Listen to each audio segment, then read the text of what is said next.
Welcome back to the 12th Man Show. This is going to be hopefully a good one and a well attained one. I know that we are live in simultaneously uh, with France and Paraguay as they just started, but unfortunately, for my Canadian friends and brethren.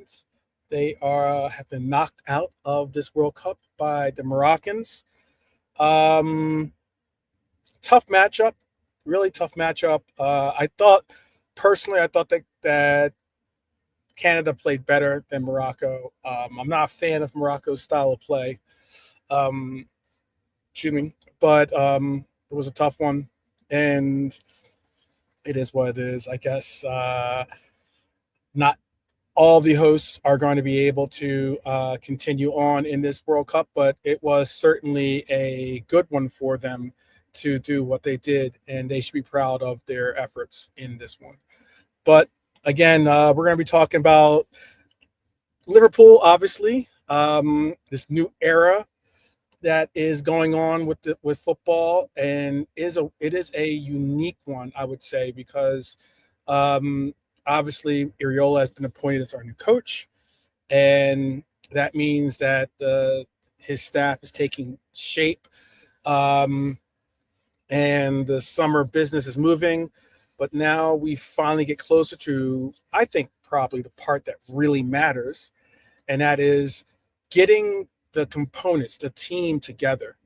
That is the most important part about it. So we got to see what's going to happen on the pitch, basically. Liverpool have confirmed that every preseason match will be available on I think it's on Liverpool or LFC TV. Um, I don't have LFC TV, but if they want to sponsor me, they're more than welcome to send me a subscription. But I will be going to one of the games, so it doesn't matter if I don't or do get it. I guess I'll, one way or another, be able to find a way to watch it, and I'll be uh, absolutely finding myself for the first time actually in Chicago. Not for the first time in Chicago, but first time actually being able to enjoy Chicago. Put it that way. So it'll be a very interesting situation. Yeah, I know. Yeah.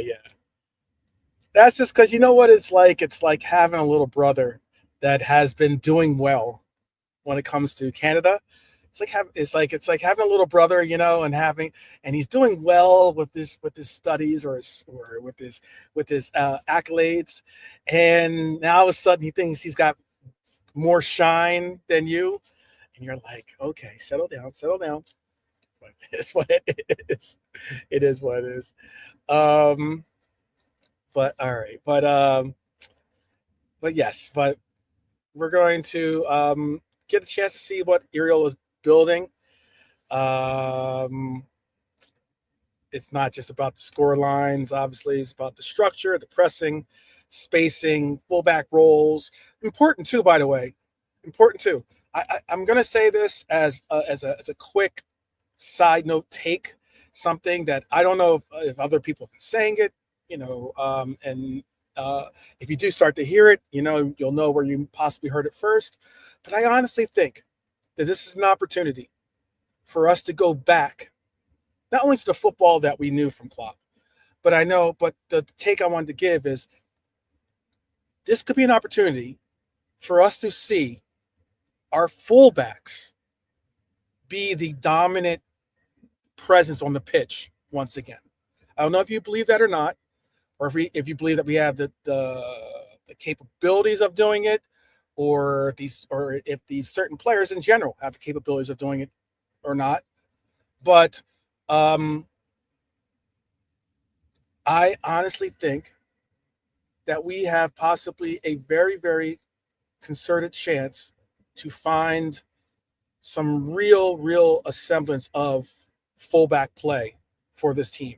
Fullback play, I think, was possibly one of the cornerstones of us having the ability to do what we did under Klopp. And that's just, again, this is just my take. But I really do believe that it was a very, very important aspect of our offense and defense, and it is something that I believe that if we can get some semblance of that again on the left back side, and once again bring it back to the right back side, we can find something. It's going to be different though. I'm not saying it's going to be exactly the same as what we have for Robbo and Trent. Not even, I don't even know if we can ever resemble that. But I am hoping that we can create some, maybe a different version of it, if you want to call it that. And that's just a take that I've been processing lately, from what I'm seeing us put together. But anyway, today's episode is going to have a little bit of some news for you. It's going to also have some takes like that possibly as well. I see that we're starting to get a nice little group of people join the chat. So big up to everyone joining. I see Norm and Hylor and Red Armchair Supporter in the chat actively speaking. So appreciate that. Appreciate you guys being, participating. If you guys aren't able to, it's all well and good. If you're just, maybe at work or in the car, just listening along, hey, do what you need to do. Do what you need to do. Just hit that like button and definitely continue to be a part of this community that we're building. Norm says he agrees with me on the fullbacks, which is why. Let me see let me bring it up for everyone to read with me. Which is why we desperately need a DM to help cover them the areas like Fabinho did for Trent and Robbo when they went forward. I agree with that too. I understand exactly what you mean, and I'm definitely getting more involved in the acknowledgement that we're most likely going to have to go with a DM that is going to be more of your traditional DM that's going to hold it down for what is going to probably be a new center back in the role of right center half, for us as well. I certainly wouldn't go astray in front of an aging VVD. Yes, that's true. That's absolutely true. You guys are all spot on with your assessments and what you guys are adding to the conversation here, as usual.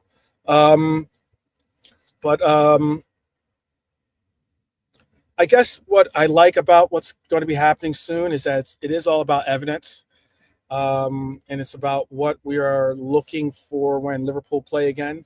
What does Iraola need to show early, with his development of the team? What players benefit from the reset? I think we will see that quite a bit.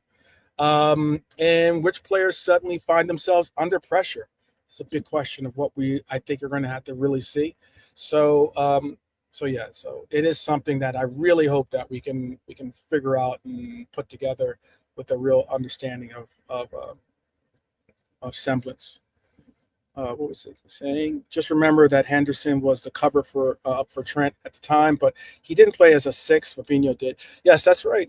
That's right, Hylor. Big up, Hylor, by the way, joining the conversation. Big up. You're absolutely right. He didn't necessarily do that, but I think that I'll say this too. Before I even jump into our first segment, I'll say this too, and you guys can argue with me or agree with me, but my assessment of our midfield when it came to the Henderson days, the Fabinho, the Ginny days, was that midfield was differently constructed than this midfield, in the point of that midfield was a workhorse midfield, in my opinion. It was more of a midfield that dealt with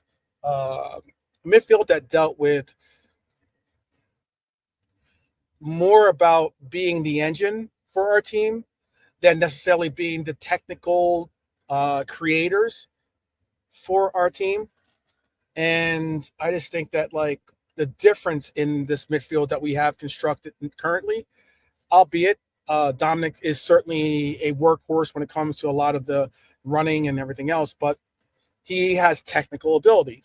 Not saying that Henderson and those last didn't have any technical ability, but I'm just saying that your McAllisters, maybe even your Gravenbergs, your Curtis Joneses, and certainly your Dominic Szoboszlais as well. I just think that they have a little bit more technical ability, or at least that was the emphasis of getting them, was to bring more technical flair to our midfield. And it's a unique situation where a lot of that workhorse mentality of them being selfless and tracking back and playing defense and allowing for our offense to be generated from our fullbacks, generated from from the positions that we had in that back line. It just wasn't really it's just not something that you're going to see from this side per se. But I think that's maybe one of the reasons why we see some of the frailties of some of the some of the things that they need to work on, at least to bring back a little dominance to our midfield. But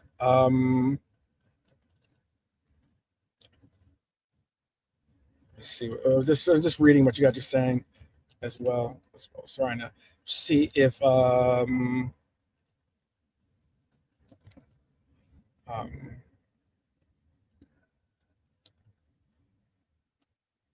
see what you guys are doing. Okay. That too. See if I can also see, because I know that we were possibly going to be have Lee joining us, but I don't know if Lee is going to be there or not. But I'm not certain. Just waiting on him to see if he's going to jump in or not. Beans on Toast, shout out to you. Big up, big up. Let's see. Yes, no, Jenny was a unique player. Very unique player.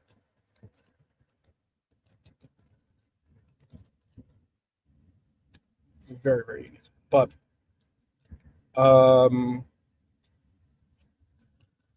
see if I can also get this done too. Multitasking in the background here. All right, so I have this new segment that I'm going to try to put into each of the episodes going forward. I'm going to try to, or at least the majority of them, called the Liverpool Jet. Maybe we can call it the Liverpool G.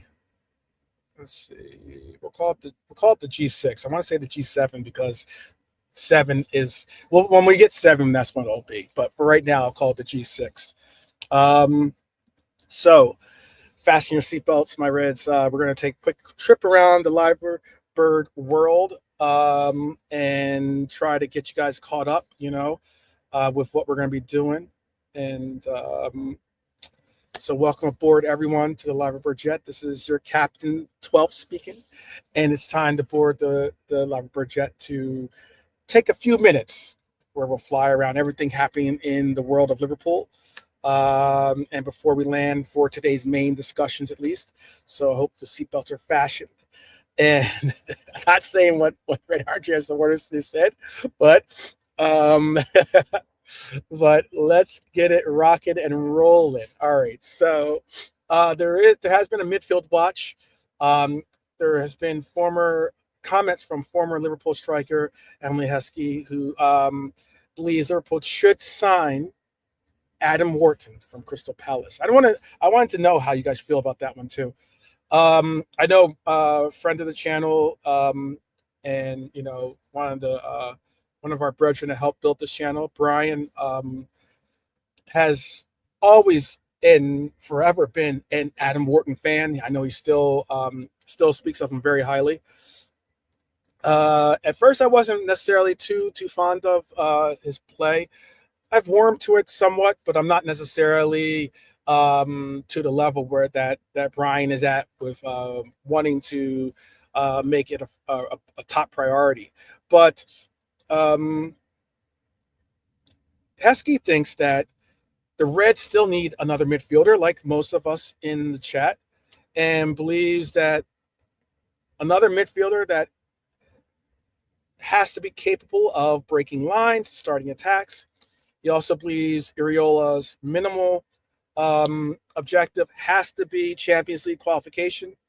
With that's going to attract football, obviously, or football players to this team, and also it has to be with attractive football in general coming before major trophies. Excuse me. I would say I'm trying to think of how I would put it. You know, this is your captain speaking. I would say my opinion is rather than Wharton as the all end all be all, who else is there that you would want to see? Who else would you rather see? I'm Heskey's opinion is just that opinion. He's not some ITK telling us that we're going for this player, but it is an interesting considering that Emmanuel Kone is a good shout. And Norm, has he fully recovered from his injuries? I know that he had suffered a slight setback. Um, is he the player that he once was or can be? Um,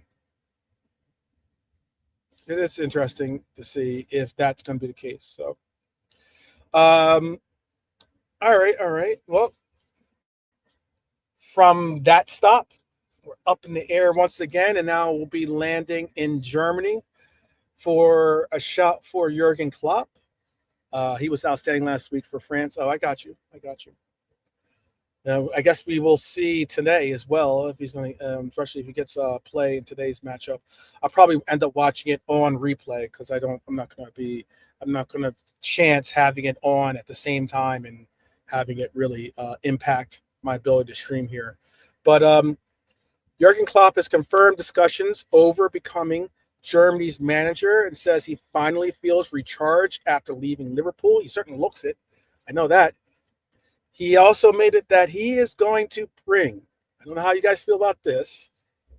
I guess maybe if you are definitely connected to the German team or the confines of what Germany's going to be doing, brace for turbulence. Yeah, there you go. Pep Linders is going to be possibly reuniting with Klopp as part of the German national team if reports prove accurate. I don't know how that would make some of those that follow Germany feel. But I honestly don't know if Pep Linders if it really correlates to him having a good role in as I know he's a good assistant manager. I'm not saying he's not, but some of the things that he ended up doing were because he was able to have the persistence and consistency of being having those club players available. Sure, when you're a coach of a national team, it's a little bit different. It's a little bit different. Uh, yeah, yeah. I'm appreciative of Poch. Um, I just wish that I do wish honestly that Jurgen had found this resurgence of spirit before the World Cup and had maybe taken on the U.S. men's national team project like was originally proposed, but who knows? But I appreciate Poch for what he's doing with our team and the journey that we're on with him. So it is what it is with that. All right, but um, we move. The next stop on our flight is Stan Collymore says Liverpool don't necessarily need another blockbuster window.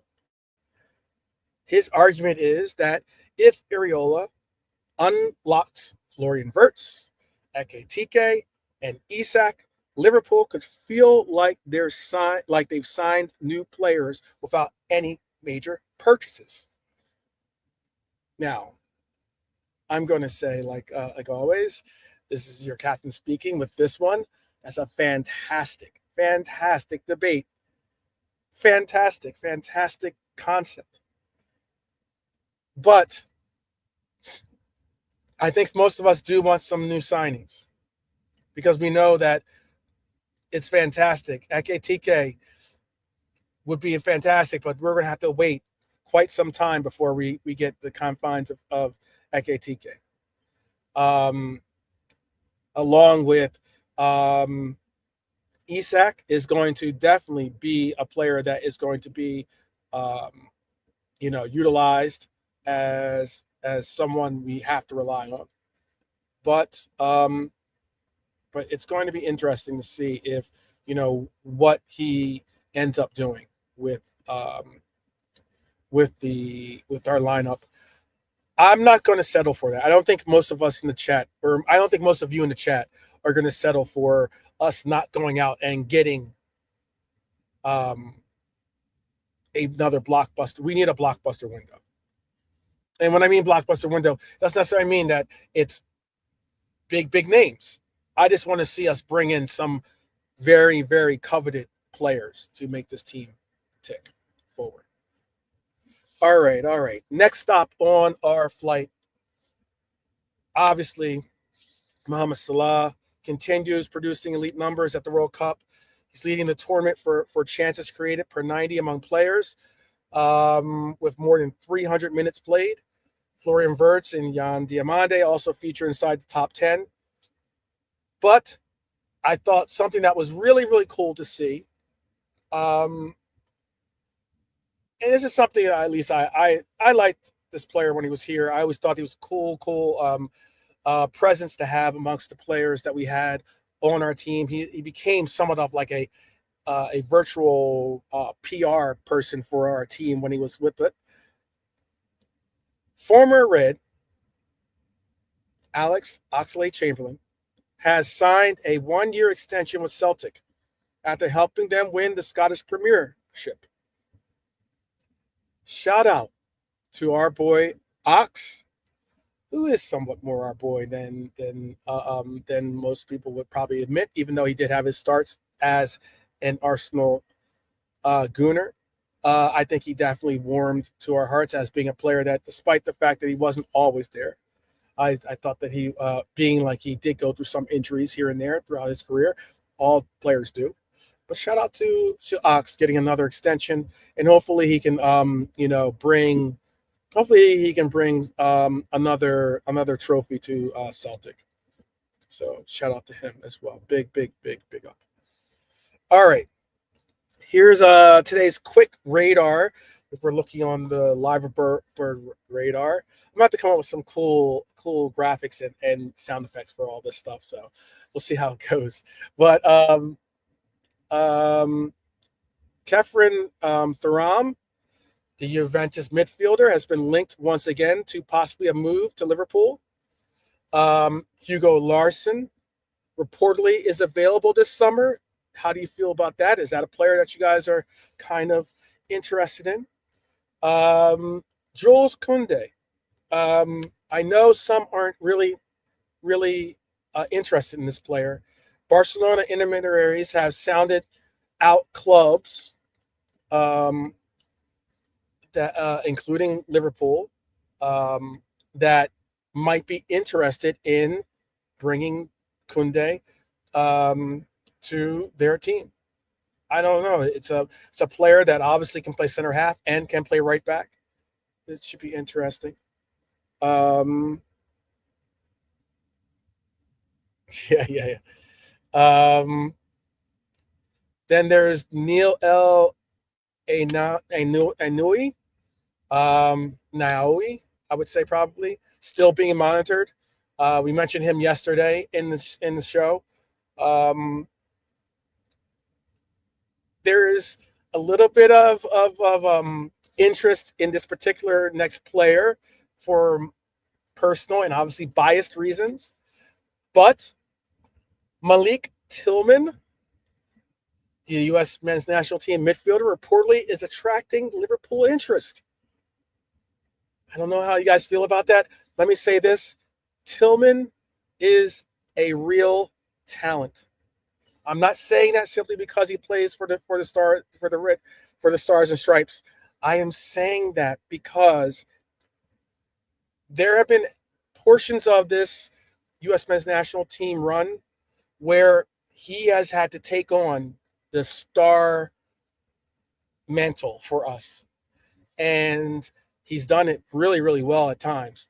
I think Tillman is a talent, people. That's someone I would put on your radar as a player that should perk interest.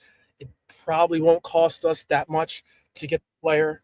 So yeah. So if that's the case, then you might want to look at bringing this young man to the shores of Merseyside. Shout out! I just saw that we had Jacquet joining us. I don't know. I guess not. He picked up on a on one of our layovers, I guess, or something. But shout out Jacquet. How are you doing? Oh, good, bro. Good. Okay. It's the notorious Jacquet. That's it. Yes, that's right. Um, there's been something that I noticed. You guys wanted a you guys have been talking about wanting a DM. There is a young man plays for Morocco. His name is Bouadi. The price tag for him is a little bit out of what I would consider being a reachable or a tag a price tag that I would go for, but all the same, um, he's been linked with us still. In any link that has him included would have to say loan back structure with any deal that's been made.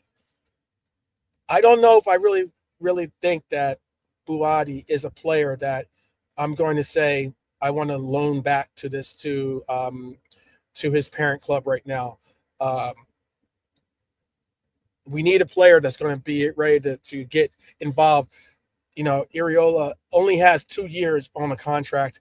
That means we have to hit the ground running.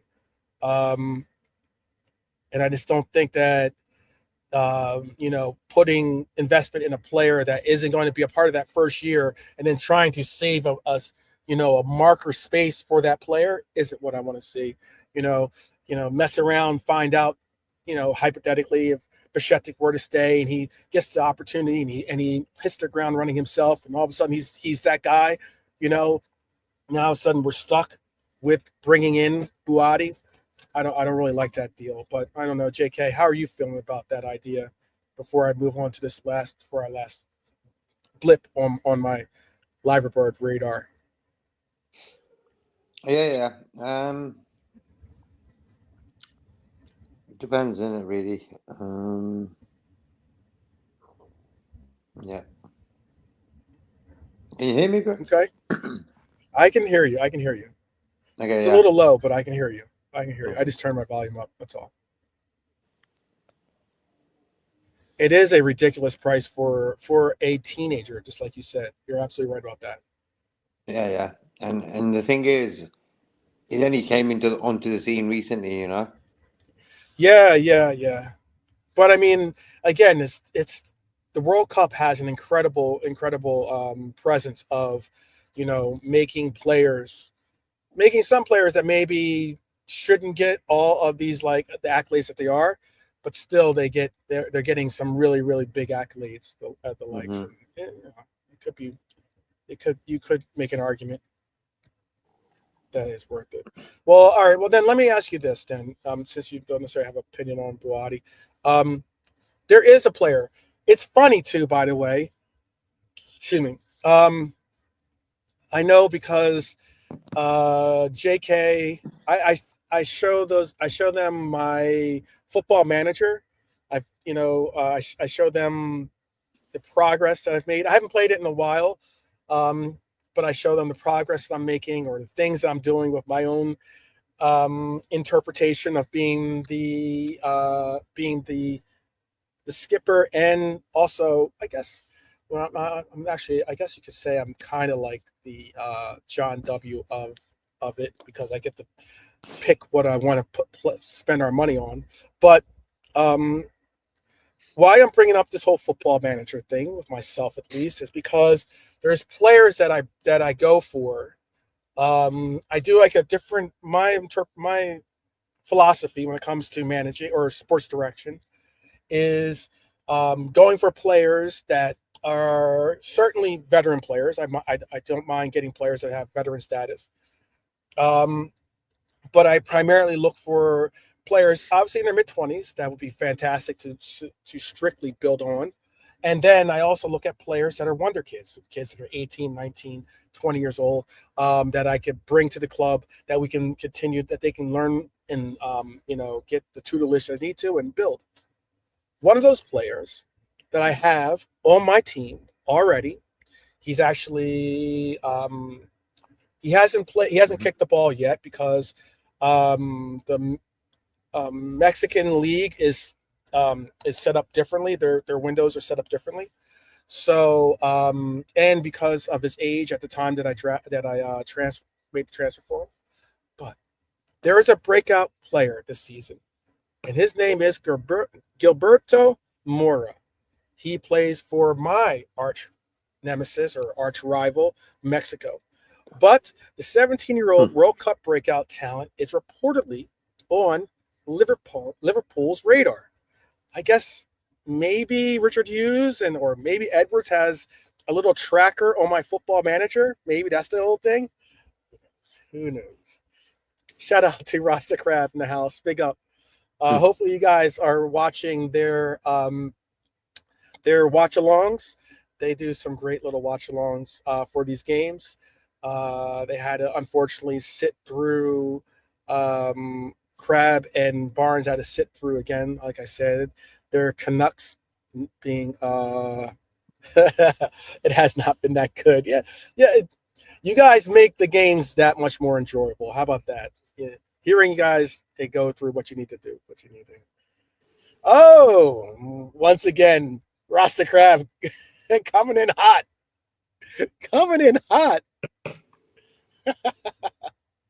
He does not rate Mora. The only thing is the only thing that's a knock against Mora, in my opinion, is that he's not tall. He's not as in normally you want to strike. Normally you like your strikers to be tall strikers, but doesn't always have to be that way.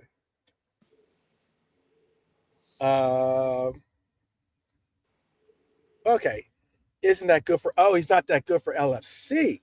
Okay, all right. How are you feeling? What are you thinking, JK? What are you thinking?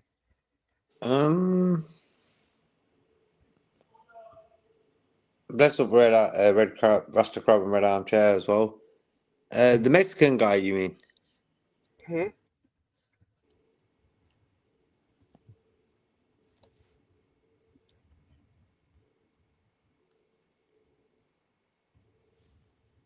Hello? Yeah. The Mexican lad you were talking about? Yeah. Yeah. Well, we'll see definitely soon. We'll definitely see it soon. Okay. I just think he's a good player. You know why I'm saying it's funny? Because I saw a clip. I don't know if you guys saw this clip or not, but like there was a clip where they bring out young players, up and coming the youth, and they'll have like you'll stand with the youth in front of you while you before shaking hands with the other team, blah blah blah, right? There was a I guess the kid that was for Mora was like the same height, if not taller than him. And he's like a kid, right? And it's like he's this taller than Mora. And like you couldn't see Mura couldn't see over him, so Mm-hmm. he had to like switch kids. He had to switch with one of his teammates. It was kind of funny. I had to like it was kind of funny, but all the same, they want major money for him. They do want major money for him. It's the Mexican League though that he's a part of.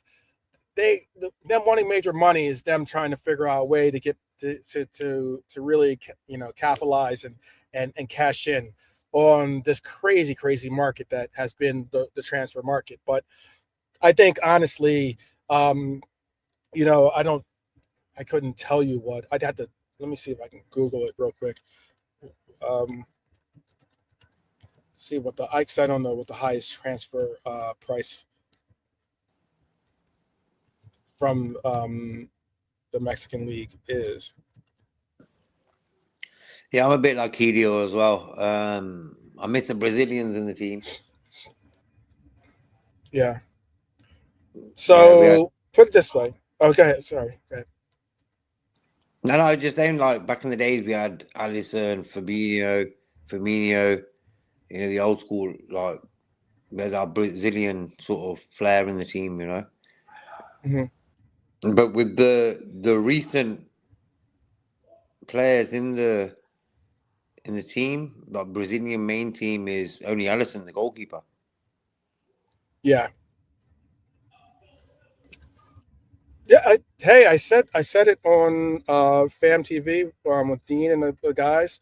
I said that, look, my emphasis should be, or I think if I was a sporting director, my emphasis with this club would be to start doing what Brightons and the Bournemouths of the world do, and that is go for these players that are young players, but in Brazil or in Argentina or Chile or Colombia or Ecuador or wherever, go and get these young players and bring them over before they get to go to Brighton or Bournemouth. Like as in stop being prudish when it comes to trying to take that next step, like as in stop being scared to invest money in these players that could, we've watched Chelsea do it. Why can't we do it? That's how I look at it. Because I mean, like now Ryan is worth 130 million. That's how much you'd have to pay for him for his buyout clause. That's just like unheard of. But why again? And it's the crab too. The highest transfer fee ever received for a player leaving the Mexican League, Liga MX, is $20 million. That's not even pounds. That's dollars. Okay. Which Sporting CP paid Deportiva Toluca for Maximiliano Araujo in 2024. So that's a high jump for a promising youngster in Mura. But that is a high jump to expect you to go from, what is that, like 15 million pounds or something? To then say the next big name or star that we're going to try to unload is 100 million pounds. That's pretty wild. That's pretty wild. All right. Let's go and stop at this defensive desk, is what I'm calling it, because there's good news. There's good news, and I guess good news and bad news. But just depending on how you look at it. Stefan Bajčetić continues to attract interest from Sevilla, Rayo Valenciano, and Elche as he enters the final year of his contract. I'm hoping that this could be either the move he wants and he gets the move to the team that can best suit him and his career. I have always had high hopes for Stefan. I'm hoping that it works out.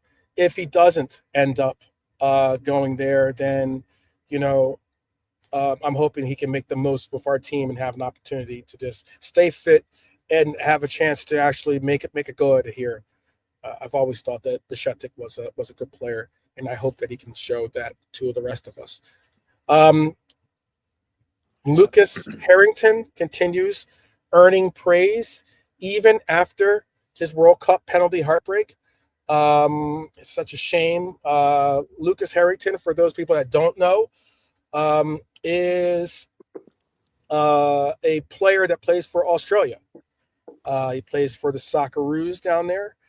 He's a very good player, and it was so sad to see him miss that penalty. That was, I mean, he tried to, for a defender, he tried to take a striker style approach towards scoring that goal in the penalty. It wasn't, they didn't lose because of him, by the way. I believe he's their captain, I think, took their first penalty and he missed. So it wasn't because of him that they lost, but he didn't necessarily have the cause by missing. So yeah, but you know, when I see footballers miss penalties, I'm just thinking, yeah, fair enough. The striker would definitely score more of a. There's more of a chance that a striker or a midfielder within the team is going to score a goal than a defender. But at the end of the day, when you train and you play football on a regular, even if you are a defender, you're going to practice your penalties, aren't you? Mm-hmm. And I'm thinking when a knockout penalty shootout comes along within a tournament, the manager's going to think, you know what? Okay, we've got a game tonight. With the week that's coming up within that tournament, I'm going to practice my penalties. Give the penalty. That's why when as soon as Germany the other day against Paraguay, and then Tar was given the chance to score a penalty, you would think he's going to be practicing within that week of the game. As soon as seeing Tar's face take that after Neuer got them 2 penalty saves to give Germany a chance to sort of progress. As soon as I seen Tar's face, I was like, "Uh-oh, Germany are out." You know, it's like mad how you can predict it. Like, come on, man. You'd think Nagelsmann would have said, "You know what, lads, fair enough. Whatever happens, let's start practicing penalties before this game comes up." I was so disappointed in Nagelsmann letting Task take the next one. Okay. The Real Madrid, not Real Madrid, Bayern Munich player, what's his name? The one who plays for Bayern. Wait, say again? The Bayern Munich midfielder, the one who said he didn't want to take it. What's his name? Oh, you mean the young guy, right? Young player? No, the one. Is it Grav? Oh, I forgot his name. There's one Bayern Munich who got injured before the World Cup started, and then you had the one he was on the subs bench. Okay. What's his name?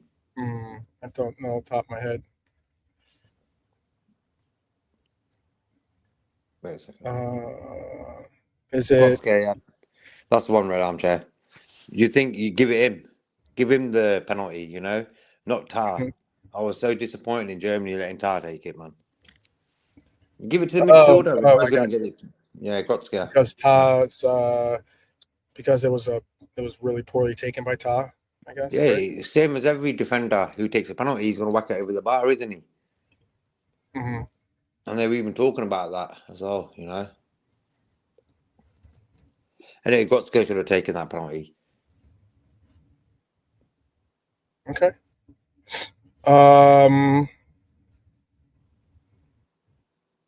There was one, the Yan Diamante poorly prefers PSG. We all know that. But this one was this last one.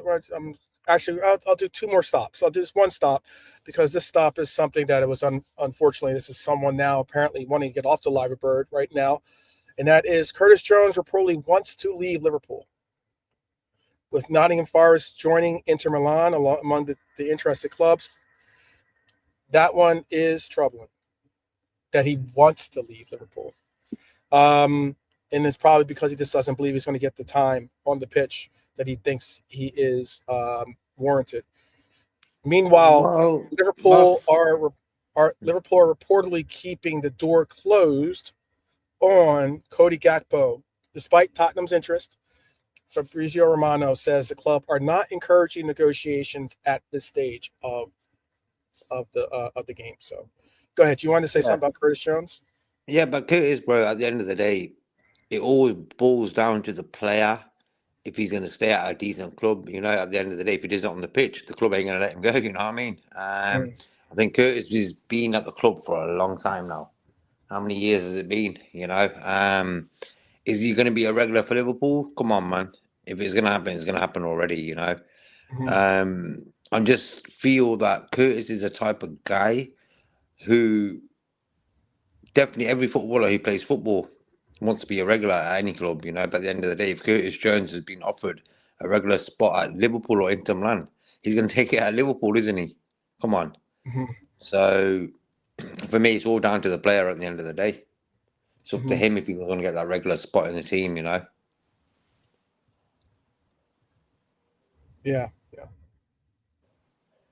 About that. How do you feel about the Cody info? Same as well with Cody. For me, I'm keeping Cody and Curtis because for me, football isn't just about the first 11; it's about a squad. And for me, Curtis and Cody, they've got a regular spot in the team. If it's up to them, if they're going to get a chance. So it's up to them if they want to leave or not. But for me, they're two valuable sort of squad players. Okay. Final approach as your captain before we land. I'd say today's biggest takeaway isn't really the one transfer rumor. It's that Liverpool appears to be evaluating multiple profiles, which is very, very encouraging to hear. Defensive midfielders, center backs, right wingers, young attacking midfielders, elite prospects. This doesn't necessarily mean that all these deals are active. Obviously, doesn't mean that we're going to be losing the players that I mentioned. There's maybe a way that we can keep Curtis. There's obviously a way that we can most likely we're going to be keeping Cody, but I think that the highest confidence I have is Klopp joining Germany's national team. Sounds like it is an assurance. The fact that, again, like I said, Cody's going to be sticking with Liverpool sounds like it's going to happen.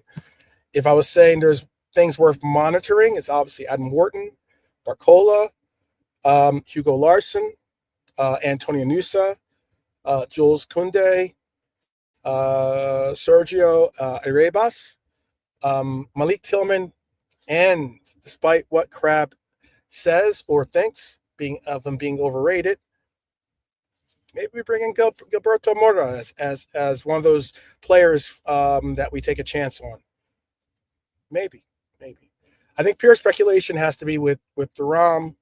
I think that the Ayanahu is not probably going to end up, and those are the players I just don't think are going to happen. But I'm not an ITK, so certainly believe that I can be wrong with what I am predicting.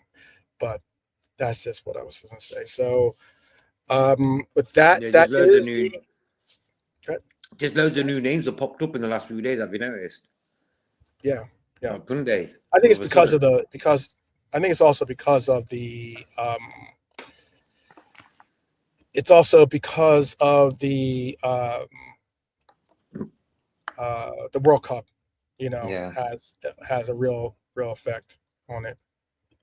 But isn't it mad? Like, would you, as a national team manager, like one of your main players, like the Leipzig player that we were meant to be after, Diamande, all throughout the World Cup, he's had that on his shoulders. Where's he going next? And for me, a national team manager, I don't really want one of my main guys to be involved in that headache while I've got a tournament going on. Because for me, at the end of the day, he don't really care where he's playing next season. At the end of the day, the manager's bothered about where's he playing now. That's for his country. So for me, any transfer speculation with a player who's involved in a major tournament is a bit of a no-go for me, you know what I mean? I don't really like that noise. Look what happened to Isaac last season. Before he came to us, the drama, the soap opera he went through before he came to us ruined his season last, couldn't even say he ruined his World Cup because he was just getting back to fitness now, but that's a different thing. But I'm not a big fan of this. I just want a transfer to be plain sailing, job done, bang, ciao. So with this World Cup's going on, yeah, it's not great for the managers, really. I'm not a big fan of it. Yeah. I think, unfortunately, though, they were always going to have that being something they're going to have to deal with. Yep, exactly. Red. You need your players to have their heads in the game. Exactly, Red Armchair. Too much things. There's too much things going on in football nowadays. You know, in the old days, I can imagine a lot of people in the chat would agree. Where when Szoboszlai came to Liverpool, when Wirtz did, actually, I wouldn't say Wirtz, but Szoboszlai. Let's go with Szoboszlai. No one knew he was coming. Bang bang, it was done. Szoboszlai is a Liverpool player, and that's the way it should be done. There's too much drama involved in transfers nowadays, especially with YouTubers, Twitter people, all these people just writing in names. You know, I thought this lad at Barcelona, he'd probably stay at Barcelona if he's playing for France. You know what I mean? It's just weird how Koundé all of a sudden has just come out of nowhere. Well, the Koundé Never is ever been linked with him because of Barcelona bringing it up, though. Yeah, I think Koundé. I think, especially considering they just dropped 85 or whatever M's for Gordon. Barcelona moved differently when it comes to their finances, and they're going to have to make up that difference somewhere. Yeah, that's true. So, but I just thought he was, because I don't really watch Barcelona. I don't support Liverpool and Barcelona like a few people do, or Real Madrid. You know what I mean? But I just thought Koundé, yeah, French international, Barca sort of regular. That no way would they get rid of him. And all I'm hearing in the last few days is like, look, they're letting him go. Why? that's the answer I need. Why are they letting him go? Is it because of the Gordon money to recoup that? What is it? Because if he was a real decent type of player, they would never let him go. You know what I mean, bro? I get what you're saying. The only reason we let players go is because their contracts run out. You know, when Barca or Real Madrid do it, it's because he's not good enough for them anymore. That's how I see it. I get what you're saying. I definitely get what you're saying. Well, I'm hoping that you guys enjoyed that little segment. I'll have graphics next time and some sound effects to go with it for all the stops along the way with all the news that I've come across. But yesterday, there was a team that got into the round of 16 that some people felt was controversial. But one of the players on that team that helped in making that happen was Alexis McAllister. He helped Argentina reach the World Cup last 16 with a dramatic 3-2 extra time win over Cape Verde. Liverpool's official site has highlighted his contribution. They've made a lot of attention drawn to it because they've been keeping their tabs on the players. I think McAllister's rhythm matters, and that's why I think I am interested in watching his progress through the tournament. I'm not really an Argentina necessarily fan, so it's not like I'm rooting Argentina on per se. But I think his confidence matters. His role with this team going forward is going to really, really be important. We're talking about trying to bring in South American players and the likes. Probably one of the more coveted things to do is to have a player already embedded in your team that knows what Liverpool's about, that is going to be able to make that transition a lot easier, especially for some of these players that don't speak English as well as maybe as your McAllister does. But Liverpool have to decide whether he is going to be used as a 6, as an 8, maybe part of this double pivot under Iraola. Personally, I'm saying it outright and out loud. I do not want McAllister reduced to emergency defensive cover. I don't think he has the legs to really handle that when it comes down to it. He's too intelligent, though, too calm, too progressive, to let go of, though, I think, personally. I think he's a calm, cool character, and I think he's a very, very noted leader on this team. But what do you think his best role is? What do you think his best role is? You can tell us in the chat, too. I just saw the Fozzie saying, what's up? Big up, Fozzie. Oh, bless up, Fozzie. How you cool, bro? Bless up to Norman as well in the chat. It's true. It's all about the money. They're trying to drag money out of every situation. It's true, Norman.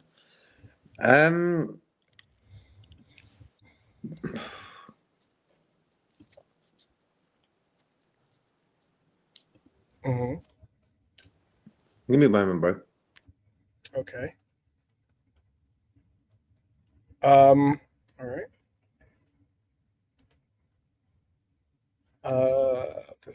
Palace. Okay. I'd like to know, though, what do you guys think of is his best role? Where do you want to? If McAllister, if McAllister ends up staying, I know some of you don't want McAllister to stay. I get that. I know some of you don't rate McAllister the way some of us do. However, if he ends up staying, and we're going to try to figure out a best place for him to not only maybe market his talent for a big time move so we can get money to bring in a better player or more suitable player for us, or if it's a case where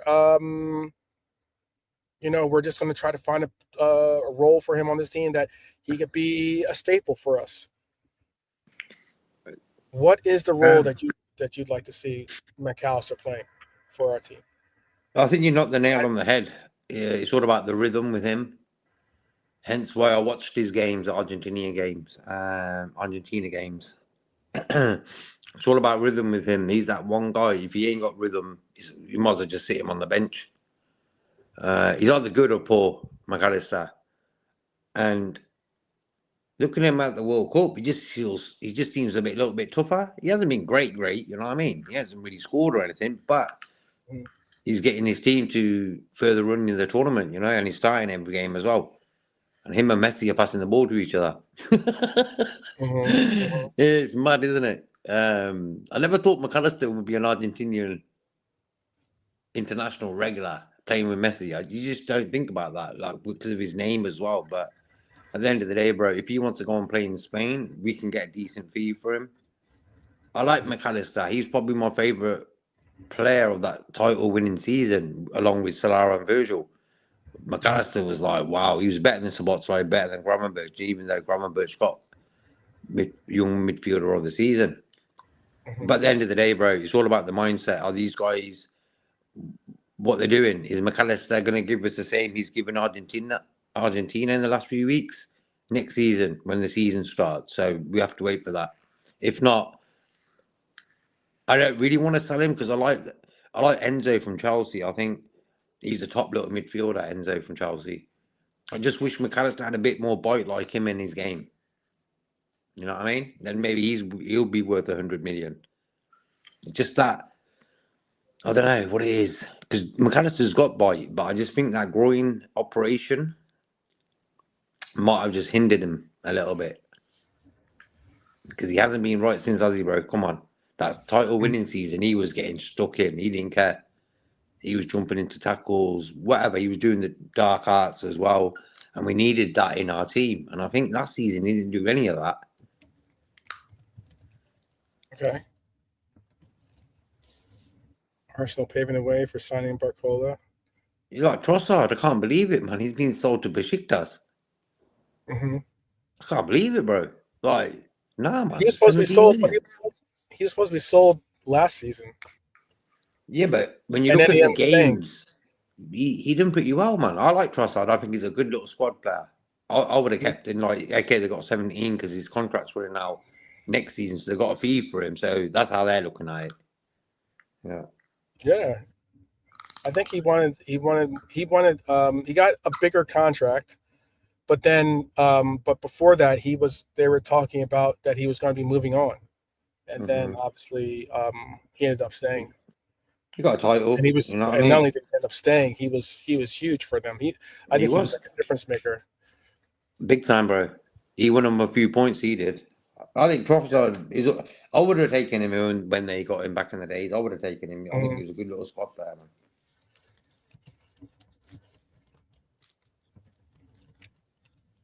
And they're still in the World Cup as well, aren't they, Belgium? Yeah. What? Belgium are still in the World Cup, aren't they? Yeah. Yeah. Yeah, they won 3-2. It's mad, isn't it? The team that Martinez had, Hazard, De Bruyne, and they're like all on form and that. He couldn't do nothing. This guy's taken them probably even further than they needed. Mad. Yeah. We'll see what happens with Trossard. Hopefully, we can end that discussion easily. I just think when it comes to McAllister, back to McAllister, I just think he is most valuable when he controls tempo rather than trying to put out fires on the pitch. I don't think that's really his mainstay. You know, he can do it. Like, don't get me wrong, but for me, he should be that little biter, that little annoying player in the middle of the park who just goes around just fucking up people on the shady. That's his role for me. Like, there's no ifs or buts about it. That's what his job is. And I think if he just concentrated on that, because he's not the fastest guy in the world, I reckon me and you and Lee could probably beat him. And yeah, so for me, stick to what you're good at, and that is bullying people and that little bit of that Argentinian steel, in the middle of the park. Yeah. That's what I'm saying about the club, bro. There's not a lot of people around the club who just got common sense and say exactly what I just said about McAllister, to tell him that. Like, that's just common sense. I reckon nearly everyone in the chat will probably agree. That's true. Probably, JK, that's right. Stick to what you're good at, what you did in that title winning season. Don't no one tell these players this? Like, hey, last season you did this, this, and this. This season you're doing this, this, and this. So let's sort it out now. Why it ain't working? Come on, man. That's why I think I only start overcomplicated Liverpool Football Club. Yeah, that was a good shout. I think he not only overcomplicated it, I just think that he had it on the wrong trajectory. I know people are going to be like, but he won you the Premier League. I get that. I understand that. I get that. Yeah, it's cool. But I think that we were already at a trajectory that could have hit that target already. He helped us do that. I'm not taking away from the fact that he assisted in doing so, but when he finally got the opportunity to really mold and shape the team and philosophy and likeness in his vision, you saw what it amounted to. Football that was just unwatchable. So yeah, but the thing is, hence why we never disrespected him within our shows. We showed the respect that he won us a Premier League title, bro. You know what I mean? Come on. Right, exactly. Fair play to him. At the end of the day, if he won a League Cup and a FA Cup in the last season, and then he went, I would have said, not bad. 3 trophies in 2 seasons. He didn't get the Premier League or Champions League because that's what it's all about, really. But I just think he'd be a good example for Iraola of not how to do it. Because for me, no matter how great you are on Saturday, you might be sacked on Monday. Yeah. So I think Iraola can look at Klopp and look at Slot and look at both guys, how they did it and what Slot did and how he took his press conferences. This is what I mean about someone at the club should be sitting down with Iraola now and discussing what we're discussing now. Just simple facts on a piece of paper. Hey, Iraola, this is the way it should be done. Because I don't want to go through what we went through last season, bro. That was rough. We're Liverpool fans, you know what I mean? We're used to winning and that. We were getting beat by God knows, man. We got done by the United Manchester teams double. Man United beat us home and away. Man City beat us home and away. Come on. When does that ever happen? Yeah. So there was a lot of problems last season. That's why for now, I love to send Red Armchair, Lee Wiskett and Helio in with Norman to go and have a cup of tea with Iraola and drop some facts to that lad. So he don't mess up like Arnie did. And it's as simple as that, bro. It's a multi-billion-pound company. This, you know what I mean, bro? And all it does is takes a few simple words to make them billions even more into more billions. If you want to look at the financial side of it, but it's all about winning and staying here, not for 1-2 seasons and doing one, for the next 6, 7, 8 years, like a Klopp type of regime. And that's how Liverpool works. We're not into them have a manager 1 season, two in 1 season and stuff like that. We're not into that sort of Chelsea, Man United sort of world, you know. Yeah. Look, there's we've got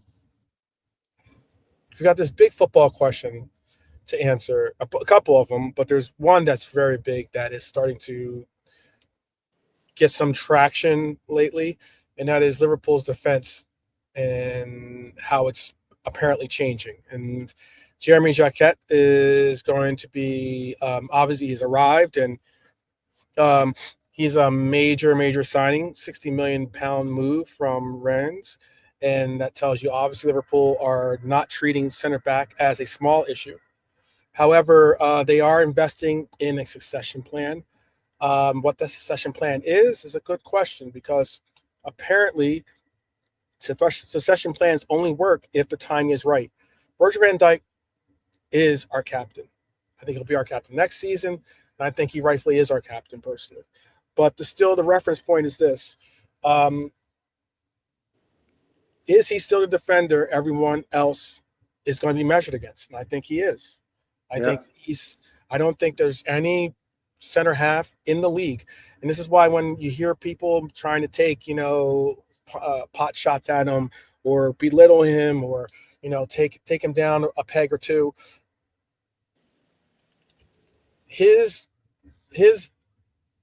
the height of his greatness, if you want to call it that, is so high that even though it has come down, he is still the best center half in the world. Yeah. And I'm not saying that simply because I'm a Red. I'm saying that because I honestly do believe that when you look around the league, it is hard to say any other center half that you would put there. I know someone might say Gabriel. Gabriel, I don't think even is not even remotely close to. No. Okay. No. Some might push back and say Saliba. Saliba is not the leader, nor is he the person that you could say is measurable against Virgil van Dijk, in my opinion. Okay. And then the list really goes pretty quiet when you really think about the other names that you probably would try to mention in that regard. So I'm very interested to see what happens. This is why the news about Van Dijk having offers needs to be handled carefully, I think, and swiftly. Some outlets push the idea that Liverpool were open to offers, but Liverpool-focused reporting has already described the rumors as laughable and suggested he is going nowhere.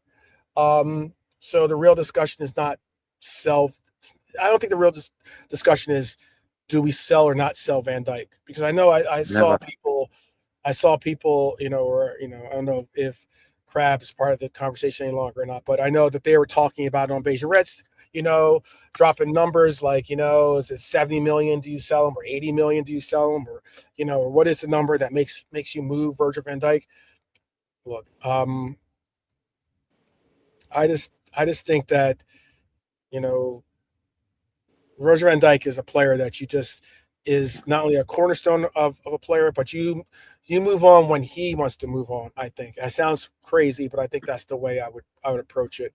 He's brought so much to this team that he needs to be respected in that measure. But go ahead. You want to say what you want to say? Like, for me, I agree with Norman. I think him and Alan Hansen are the best centre halves I've ever seen in my whole life.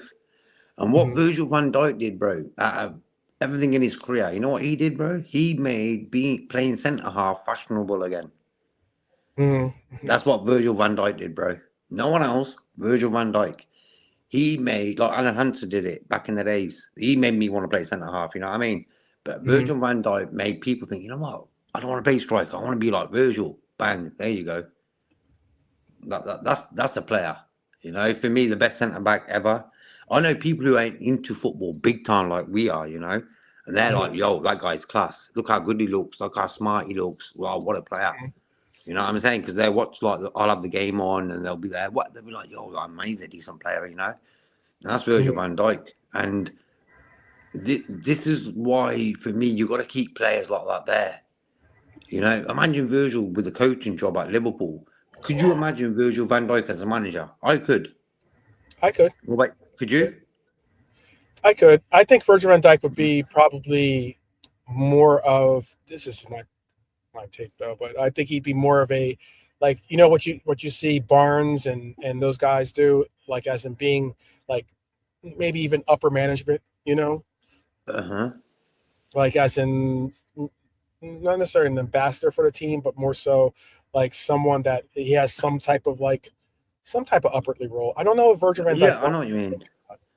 But I just feel he's got that brain and that demeanor to be a top coach.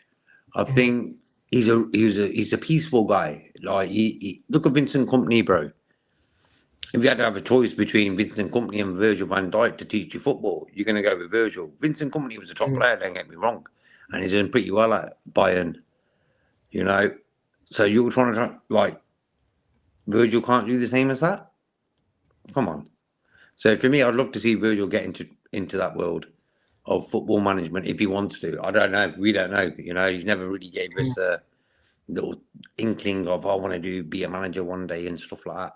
But if he can be a coach at Liverpool just to train centre halves, you know, that's what I was a bit disappointed that no more centre backs came through. We had Kwanzaa, we had Reece Williams. I thought, yo, this factory sort of started running now. We're getting guys like this coming through. They're going to learn from Virgil. Wow, job done. We don't have to buy no one for big dough. Centre backs. And what happened? I mean, they never really pushed on Kwanzaa and Williams, really, because them two could have been our future centre backs for the next 7 years. And it never worked out. So we need to find out why didn't that work out. And I also agree with what Julio was saying in the chat about the management of how we ended up just picking Slot and Almiron as our only choices. A bit iffy that, but hey, it is what it is. It worked out in a weird sort of way. We won a Premier League title, and him going back to Iraola now. He knows how he flows. He knows how he works. And for me, I've got no problem with Iraola. I think he's a deep guy. He loves football. Loves playing football. He likes scoring at the new camp and the Bernabeu. I've seen a few videos of him playing, bro. He likes his little flick-ons, his little back heels. He's that type of right back. So I want to see that in his game, but I've got no worries about him. I think he's going to be sound. Okay.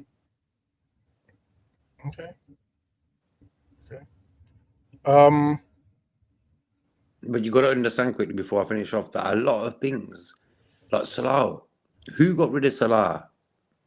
It weren't Arne Slot, bro. We all think it's Arne Slot, but I think they use that Arne Slot little rift to push Salah out and save that 400 grand a week. My opinion. A lot of that, the club does a lot of that sort of stuff, and I don't like that because we're all looking at like Arne Slot's the bad guy. He pushed Mo out or whatever, you know. I see what you're saying. I see what you're saying. I think that you could use an angle to say yes, FSG had played a part in it simply because I don't know if it was because they wanted to get rid of maybe they saw the fact that they weren't getting the returns they wanted from the 400,000 that they're spending a week, but you could also argue that them basically saying that they were going to go with Arne Slot as their coach next season really pushed the agenda of this is going to be your coach, and either you're going to learn to play for him or you're going to have to learn to figure out or you're going to have to possibly make a move. We're going to have to probably make a move with you, and I'm sure they were hoping that it could be ironed out, the differences between them, but I just think that Arne Slot's too arrogant when it comes to a lot of his what he feels Yeah. is like his way or the highway type situations. And for me, Arnie needs to learn from that, because for me, first season, won the Premier League, job done. People were like, yo, who's this guy? And he could have made himself, he could have stayed here for 10 What do years. you want? You want Arnie to come back as a coach or something? Okay. Because I was like, I care less if Arnie learned from it or not now. He wants to be stubborn and keep his ways. Hey, that's more power to him. Freedom of choice, bro. Yeah, but look, he was saying that Virgil was very muted last season. I think that sort of comes from the management. And when Virgil's quiet, because Virgil likes to talk, give interviews, smile on camera, do fashion shoots, he's that type of guy. So when he's quiet, bro, like proper quiet, you know he's pissed. You've seen it in his face last season. But even though he played for Holland just now, did you see his face? Looked totally fresh, totally not that sad look he had last season. I've never seen Virgil like that, you know? Yeah. And he never had that face in the World Cup. So that was good to see. I think he's played all right in the World Cup, actually. Mm-hmm. It's a question, though. I mean, like, where is it? Like, how much? I think the question with Virgil is, and even him possibly not shooting down the ideas, you know, because I'm sure even if they were ideas of, oh, maybe we will be open to the talks. Look, if that's the case, Liverpool is, they don't have to, but a good organization will go and tell a player, look, you know what, we are going to entertain ideas or ideas as to, like, you know, of you, if the right offer comes across, we're going to entertain it and see if you're interested in it. But like, but I think if anything, I would have shot it down. I would have, you know, been saying, this is what we're going to do. This is what we plan on doing with you. And this is what, and that we really do believe that we can make a difference in this next upcoming season. Because we're not looking at this as being, I don't want to look at this next season as a season of transition. Last season was a season of waking up. Yeah. I don't want to waste another season of work tonight, bro. Simple as that. Simple as that. You can't waste another season of transition. No. This is going to be a season that we compete and go for it. Go for these players. This league, a league without Pep Guardiola, a league that has possibly the most parity in it than I've ever seen. Okay, is a league that we should have won last season. If we can put on the same performances that we had in that initial season, we can win a title. And I think, if anything, you know what, the biggest next step that we have, in my opinion, again, is the biggest step, in my opinion, is the Champions League. Obviously, we've made regression in the Premier League by our point total, and obviously the way that the position or the place that we ended up ending up with, and yada yada. But I think that we have the capabilities of competing with City, without Pep Guardiola especially. And I definitely think that we have the capabilities of competing with Arsenal, especially if this league holds Arsenal accountable more so with the way that games should be refereed, you know, the way that they're refereeing these games in the World Cup. Do you see any of the malarkey that you see with Arsenal in the way that these set pieces and these corner kicks are being taken? Do you see any of it? That needs to be a part of the Premier League game. That needs to be a part of the way that they approach it. That if there's anything that they have to take out of from this World Cup, it has to be the way that they administer set pieces and corners, and not allow for this bull crap that they allow Arsenal to get away with. Oh, the pulling and this, that, and the other. Yeah. Yeah, it's out of control, bro. It's like, you know, when you ain't met your cousins for 10 years and you all meet up in New York or somewhere, your hugs you give each other. That's what these fuckers, this is what these lot are doing nowadays, bro. Like, come on, man. I was like, yo, they're going to cut this out then. Because look, when you look at the game yesterday, one thing you learn from football is like always keep your eye on the ball, no matter where you are on the pitch. So if you're defending a corner, you've got guys who got their backs their backs are facing the guy who's taking the corner kick, bro. Which coach is telling these guys to do that? Come on, Arteta is. Like for me, that is like the number one rule: never turn your back on the ball. You know, look what happened. Corner taken quickly, bang, there you go. You know, so for me, all these hugging and pulling and all that in the way football is now, I thought that's going to be all cut out with VAR.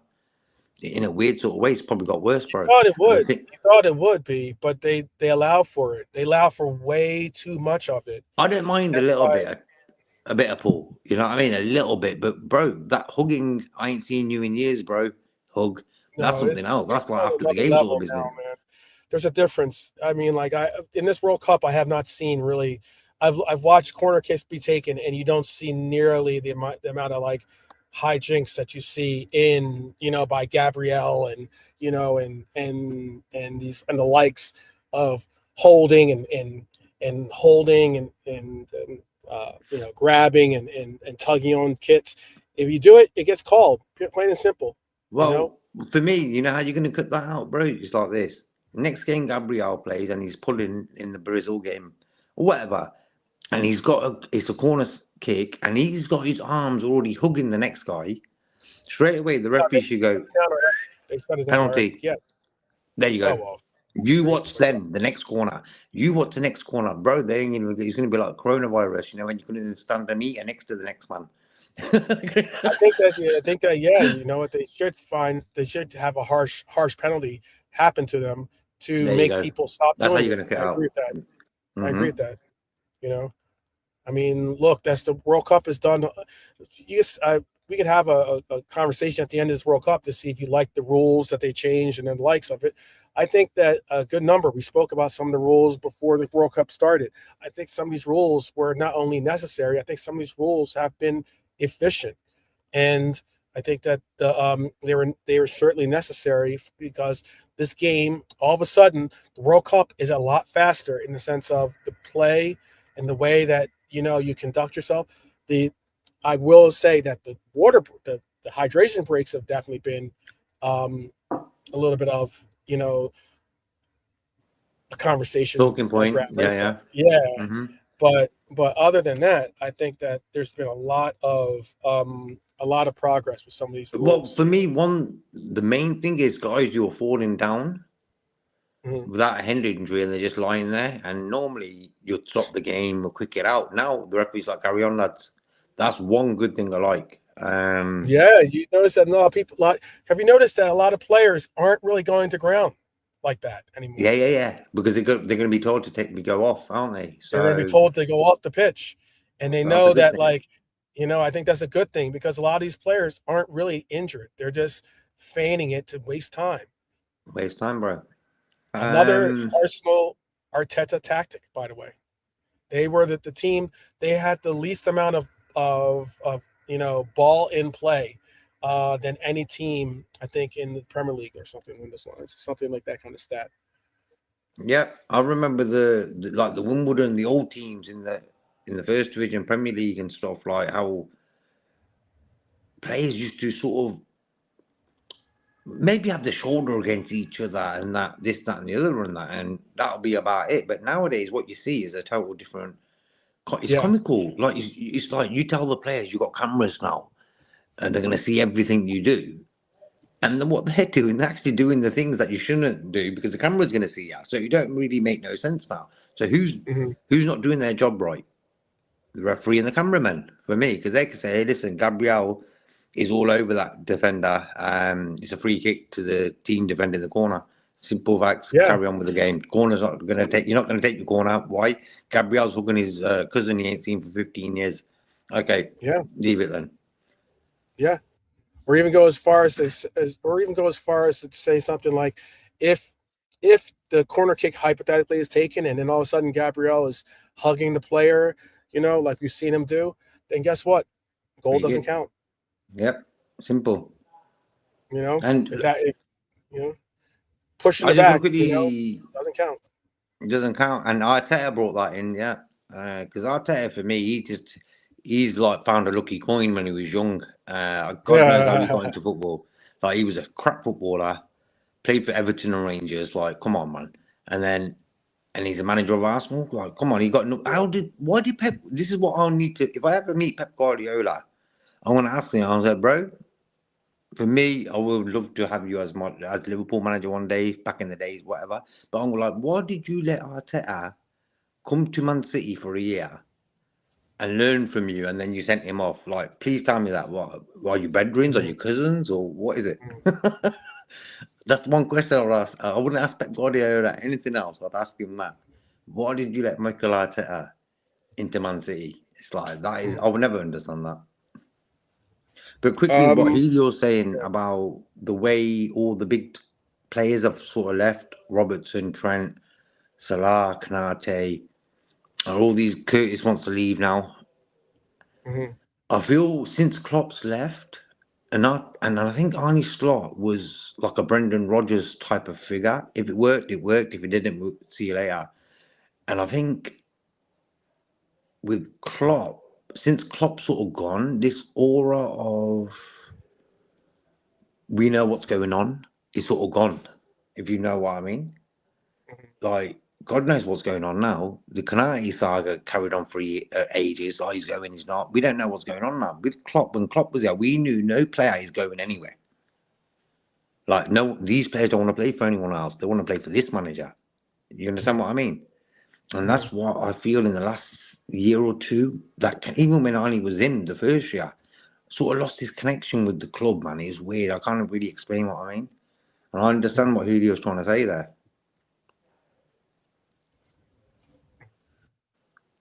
Who's got a penalty? I don't know. I'm trying to find that out actually as we speak. I don't know. He said catches his shin. Have you seen the shin pads these players wear? You might just not wear them. My shin pads were bigger than my shorts back in the day. You know what I mean? It was funny. Yeah. Oh, man, Mbappe's taking it. Okay. Yeah, Mbappe is taking it, so it's probably for France. Fair play to Paraguay. They didn't put you on, you know. Yeah, considering the way they started this was not not looking promising. They lost to you lot, didn't they? They were embarrassed by us, to be honest with you. You guys have got Belgium next, yeah? No, not next against Belgium. No, he's suspended. I think he's missed it, bro. I think no. I can hear people. I can hear neighbours shouting. Oh, goal! It's a goal. Okay. Yeah. Why your neighbours aren't French? Realistically, realistically, it's meant to be Germany against France today. It's meant to be Germany playing now. That's what was meant to happen. Okay. Yeah. Everyone was gutted, man. You don't want to know, bro.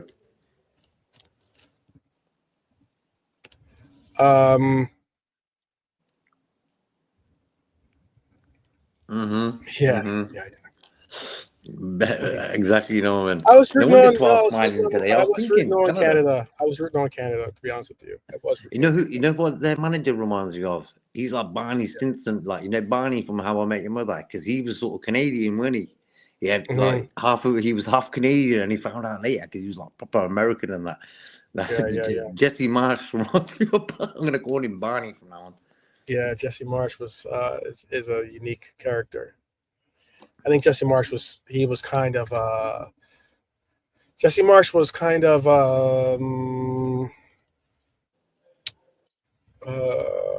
kind of butthurt that he wasn't necessarily like the automatic choice for U.S. men's national team.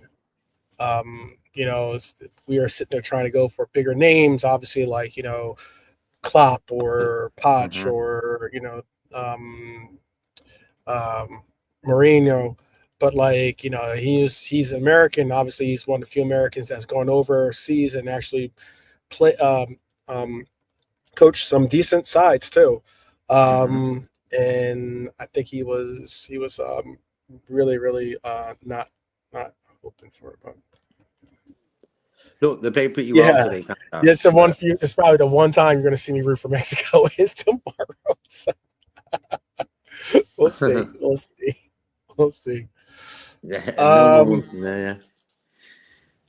Let me get into this next segment because I have two more and I want to make sure we get done in 2 hour mark. But I know we're at the 90-minute mark now. So Stefan Bajčetić is reportedly attracting interest from 3 clubs, like I said earlier today.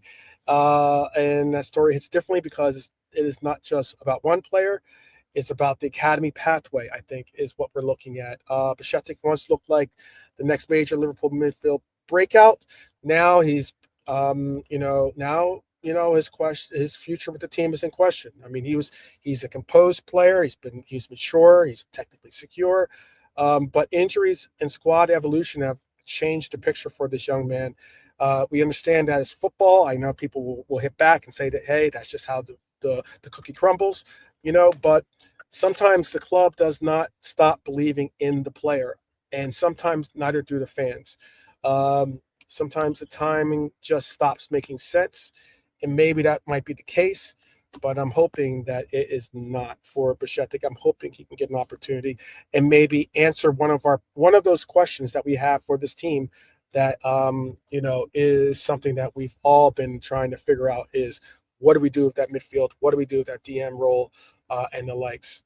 I mean, I guess if Liverpool do sell him, I would want protection and I would offer a buyback in that clause.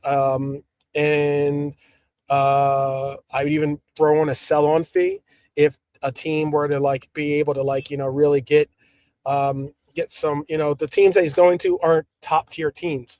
But yet if he goes and plays well in those teams, then he might be looked at by other teams on making a move.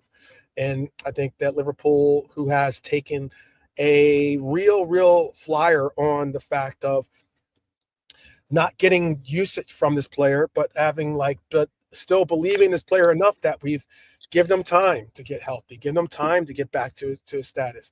If it ends up being, oh well, you go on and make it someplace else, I think we should get a percentage of that because it was because of our persistence in our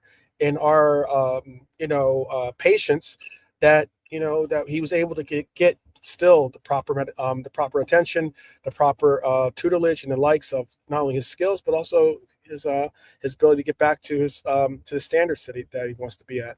So I'll say this. We've talked about Bajčetić yesterday, so I'll just ask you this, and this is for the chat too. Which young Liverpool player most needs a strong preseason? And take away from, don't say Rio. We all understand Rio. Rio doesn't need a strong presence or he doesn't need a strong one. We all know he's talented. Yeah, he's already in motion. For me, Bajčetić, we don't know what he's doing. We don't know where he's at fitness wise. But I'm thinking no club is going to sign a player he's not going to be fit. So he must be fit enough to play if these guys want to take him. So I'd rather just hold on to and give him one season with us. Try. I don't know, man. McConnell. Norman knows if people like McConnell will make it. He will probably seen him a few times and say, I think the old school fans of Liverpool know when a guy's going to make it. You know what I mean? McConnell, yeah, he's a big lad. He's a good player, don't get me wrong, but we ain't really seen anything from him. He's never really been given the chance. He went to Ajax on loan and stuff. Elliot, yeah, look. Elliott's a shout. Elliott's a real big shout. Look, we need a subs bench next season. Kanate's gone now. Robertson's gone now. Wow. You know what I mean? That's 2 man's gone there. So we need players, bro. So for me, people like Harvey Elliott and stuff, even if he has a great season, you can make money on him the season after by selling him then. But for me, Arnie Slot's treatment of Harvey Elliott was, for me, the main reason why I didn't want him here as manager no more. I'm thinking Harvey Elliott loves Liverpool. He supports Liverpool. That's his club. And what did you do for him? You sent him to Birmingham.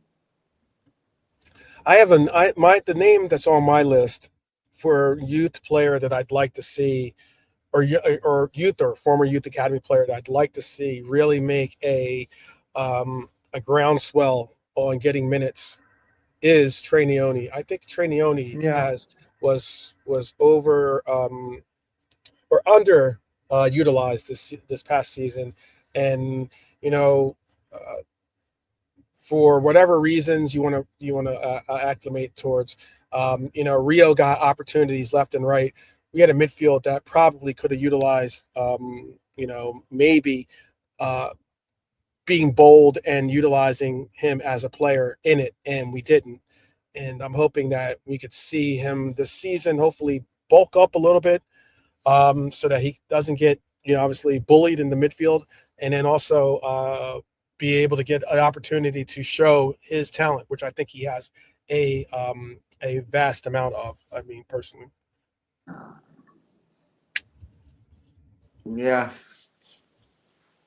Yeah, the soul, Lucas Stephenson, yeah. Mm-hmm. Yeah, it looks like Norm is agreeing with Bill Neone. Hylor is saying, and we already sold Luca Stevenson. Yep.